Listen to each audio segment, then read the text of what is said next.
নমস্কাৰ আপোনালোক সকলোকে প্ৰফুল্ল অসম ইউটিউব চেনেললৈ স্বাগতম জনাইছোঁ। যদি আপোনালোক চেনেলটোলৈ প্ৰথমবাৰৰ বাবে আহিছে, প্লিজ চেনেলটো ছাবস্ক্ৰাইব কৰি দিব, ভিডিঅ'টো এটা লাইক কৰি দিব আৰু যিসকল দাদা বাইদেউ ভাইটি ভণ্টি আৰু বন্ধু বান্ধৱীয়ে নতুন এডভাৰটাইজমেণ্টৰ বাবে অপেক্ষা কৰি আছে তেওঁলোকৰ ভিডিঅ'টো শ্বেয়াৰ কৰি দিব। এতিয়া আপোনালোকৰ যিসকলে নতুন এডভাৰটাইজমেণ্টৰ বাবে অপেক্ষা কৰি আছে তেওঁলোকৰ বাবে বহুত এটা ভাল খবৰ।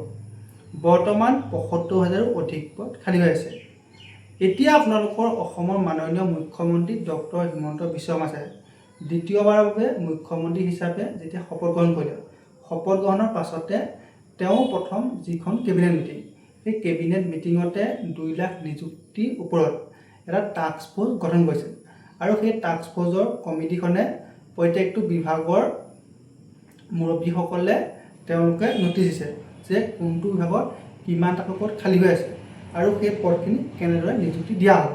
সেই সকলোখিনি তথ্য তেওঁলোকে ১৭ জুনৰ ভিতৰত দাখিল কৰিব। এতিয়া আপোনালোকৰ নতুন যি এডভাৰটাইজমেণ্ট বা আপোনালোকৰ নতুন খালী পদ ১৭ জুনৰ পাছতে মুকলি হ'ব। ১৭ জুনৰ আগত কোনো ধৰণৰ খালী পদ মুকলি নহয়। এতিয়া বৰ্তমান আপোনালোকৰ ৭৫,০০০ পদ খালী হৈ আছে। আপোনালোকৰ কোনটো বিভাগত কিমানটা পদ খালী হৈ আছে। এতিয়া আপোনালোকৰ শিক্ষা বিভাগৰ প্ৰাথমিক, উচ্চ প্ৰাথমিক, হাইস্কুলত ৩৫,০০০, তাৰপিছত মহাবিদ্যালয় আছে ২৭০০, মেডিকেল কলেজত আছে ২,৮০০, গৃহ আৰু ৰাজনৈতিক বিভাগত আছে ১৭,০০০, স্বাস্থ্য বিভাগত আছে ৮,০০০, পঞ্চায়ত আৰু গ্ৰাম উন্নয়ন বিভাগত আছে ৫,০০০।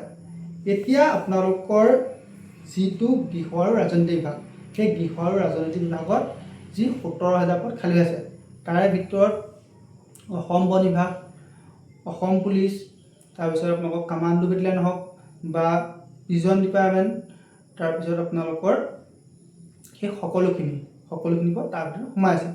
গতিকে যিসকলে নতুন এডভাৰটাইজমেণ্টৰ বাবে অপেক্ষা কৰি আছিল তেওঁলোকৰ বাবে বহুত এটা ভাল খবৰ। বৰ্তমান বহুখিনি পদ খালী হৈছে আৰু আপোনালোকৰ বহুতো পদ খালী হৈছে, সেইখিনি তথ্য এতিয়ালৈকে অহা নাই। বৰ্তমান ৭৫,০০০ পদ খালী অহা তথ্যটো আহিছে।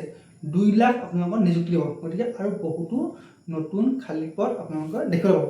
বৰ্তমান আপোনালোকৰ এতিয়া ৭৫,০০০ আছে আৰু খুব কম দিনৰ ভিতৰতে ১৭ জুনৰ ভিতৰতে এইখিনি খালী পদৰ তথ্য প্ৰকাশ হ'ব। গতিকে আপুনি যদি এটা চাকৰি ল'ম বুলি ভাবিছে তেতিয়াহ'লে আপুনি এডভাৰটাইজমেণ্টলৈ অপেক্ষা নকৰি এতিয়াৰ পৰা নিজকে ভালদৰে সাজু কৰক, কিয়নো এডভাৰটাইজমেণ্ট মুকলি হোৱাৰ পিছত আপোনাৰ হাতত সময় নাপাব পাৰে। এতিয়া যিসকলে মেট্ৰিকো পাছ কৰা নাই তেওঁলোকেও এটা চাকৰি পাব। কিয় কৈছোঁ, আপোনালোকৰ যিখিনি মেডিকেলৰ পোষ্ট হওক বা এডিআৰি যিখিনি 3rd গ্ৰেড 4th গ্ৰেডৰ এডিআৰি যিখিনি 4th গ্ৰেডৰ পোষ্ট মুকলি হ'ব তাত আপোনালোকে চিম্পল 8 পাছ কৰিলে এপ্লাই কৰিব পাৰে। আৰু যিসকলৰ বয়স বেছি হৈছে, ধৰি লওক 30 বছৰ বেছি হৈ যায়, তেওঁলোকেও এপ্লাই কৰিব পাৰিব। কাৰণ যিখিনি চিভিল চাকৰি আছে তেওঁলোকৰ 40 বছৰলৈকে এপ্লাই কৰিব পাৰে। বা যিসকলৰ ফিজিকেলি হেণ্ডিকেপ তেওঁলোকেও এটা চাকৰি পাব। মাত্ৰ আপুনি নিজকে ভালদৰে সাজু কৰক। আপোনাৰ বয়স বেছি হৈছে বা আপুনি কম পঢ়া, সেইখিনি অজুহাত নিজকে নিজে নেখাব। আপোনাৰ লগত যিখিনি আছে, ধৰি লওক আপুনি মেট্ৰিক পাছ, সেই মেট্ৰিক পাছৰ চাৰ্টিফিকেটখন লৈয়ে আপুনি এটা চাকৰি পাই যাব যদিহে আপুনি নিজকে ভালদৰে সাজু কৰে। গতিকে আপোনালোকৰ হাতত খুব কম সময় আছে। এতিয়াৰ পৰা নিজকে ভালদৰে সাজু কৰক। খুব কম দিনৰ ভিতৰতে নতুন এডভাৰটাইজমেণ্ট মুকলি হ'বলৈ গৈ আছে। ধন্যবাদ।